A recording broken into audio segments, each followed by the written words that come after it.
संसद में जिस तरीके से अंबेडकर और 1984 को एक बार फिर से उछाला गया है, उसका दिल्ली के विधानसभा चुनाव में क्या लिटमस टेस्ट होगा।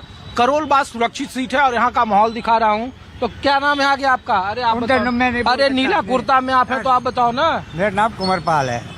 तो पाल जी, हम लोग तो देख रहे हैं संसद में क्या हो रहा है। भाई हो रहा है तो बड़ा बुरा हो रहा है, और क्या अच्छा हो रहा है। ये जो भी उन्होंने क्या नाम अम्बेडकर भवन ने लिख दिया, जो लिख दिया वो अच्छा ही लिखा सबके लिए, एक के लिए नहीं रखा।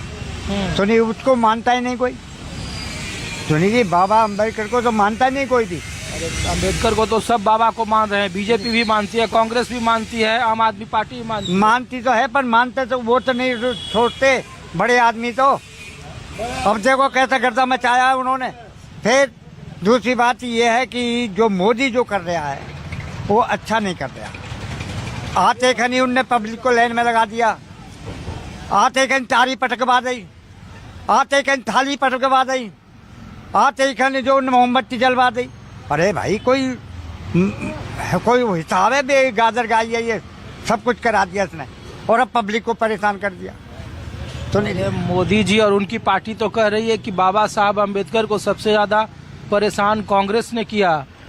भाई करा तो कांग्रेस ने, इन्होंने करा ही ना, इन्होंने भी करा है। ऐसी बात हो रही है। फोटो लगा देते, गीत अपना गाते। फोटो अम्बेडकर का लगा देते, गीत अपना गाते। सुनिए जी, मैं तो वैसे इतनी बात कह सकता हूँ और उनका बात। अच्छा ये बताओ, दिल्ली में इसका कुछ असर है?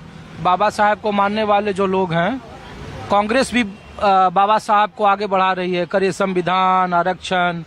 तो कांग्रेस को फायदा इससे होगा कि आम आदमी पार्टी को कि बीजेपी को? ये झाड़ू वाले को पार्टी को होगा। झाड़ू वाले आवेगी यहाँ दिल्ली में। कांग्रेस पार्टी भी तो घूम रही है। और घूम रहे, सब घूमे जाओ। जिसने काम करा वो को वोट मिल रही है, और जिसने काम नहीं करा उसको वोट नहीं मिल रही। हाँ? अरे वाह, क्या नाम है आपका? लक्की रोचिया। तो लकी जी, हम लोग ये करोल बाग सुरक्षित सीट है ना? हाँ जी।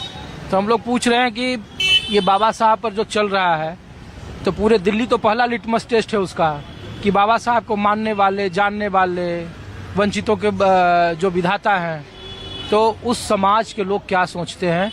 और दिल्ली में चूंकि 12 की 12 सीटें आम आदमी पार्टी के खाते में है, जो सुरक्षित सीट है, तो इस बार कांग्रेस भी जोर लगा रही है, वो भी धरना प्रदर्शन, राहुल गांधी, प्रियंका गांधी। तो जमीन पर क्या असर है?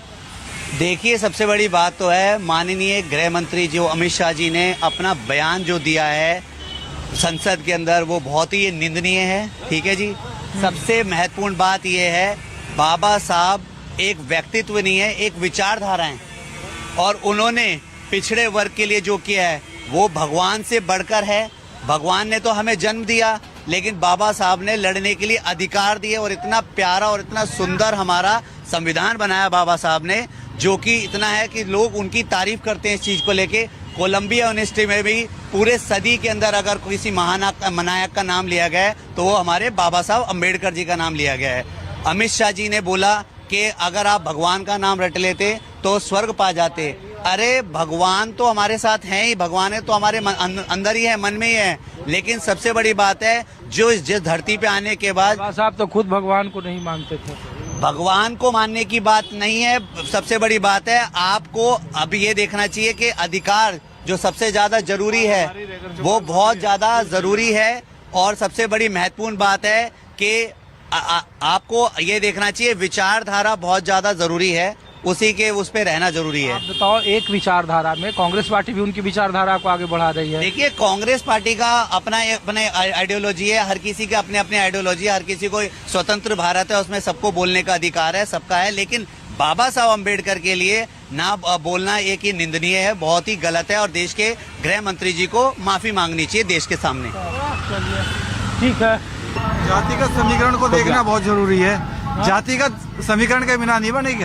भाई आप देखो, शेड्यूल कास्ट के अंदर दोनों तीनों जातियों का आंकड़ा लगाओगे तो कौन सी जाति किस हिसाब से बैठेगी उसके आधार पे होगा। दिल्ली में ना पहली बार ऐसा हो रहा है। विधायक साहब के खिलाफ तो एंटी इनकम्बेंसी है।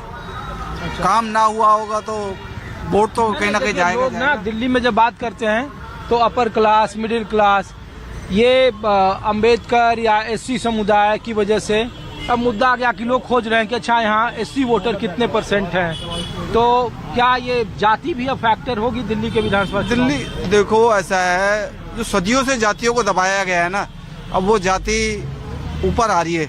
डॉक्टर बाबा साहब के नाम पर जो काशीराम साहब ने जन आंदोलन खड़ा करा है ना, तो वो जन आंदोलन बाबा साहब का ऊपर आ रहा है।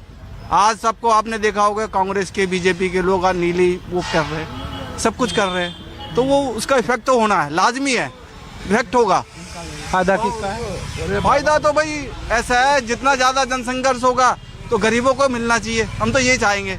हम तो पूछ रहे हैं कि कांग्रेस भी धरना प्रदर्शन कर रही है, कांग्रेस का खाता नहीं 2 बार से खुला है, तो बाबा साहब को भी कोशिश कर रही है। वो भी जो दबदबा था एक वक्त में कांग्रेस का दिल्ली में, खास करके एससी सीटों पर, वो शिफ्ट हो गया, वो दबदबा आम आदमी पार्टी के पास चला गया। ऐसा है। तो इस समीकरण के बाद, इस घटना के बाद जो एससी मतदाता है, खास करके इस करोल बाग में, उनमें डिवीजन है, एक तरफा है। ऐसा, इस बात को हम इस तरीके से समझे, ओवरऑल जो उत्तर भारत की राजनीति है, शेड्यूल कास्ट, शेड्यूल ट्राइब्स और ओबीसी के, कांग्रेस को कुछ % वोट वापसी आया है।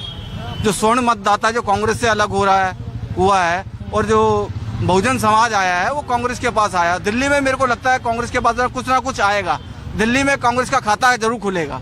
बीएसपी का भी यहाँ विधायक हुआ करता था, वो बीएसपी के 2 विधायक होते थे, 17 काउंसिल होते थे। आज शायद ब्रह्म सिंह बिधूड़ी जो प्रदेश अध्यक्ष होते थे, वो बीजेपी के अंदर है, राम सिंह नेताजी कांग्रेस में है। इस तरीके से 17 पार्षद होते थे।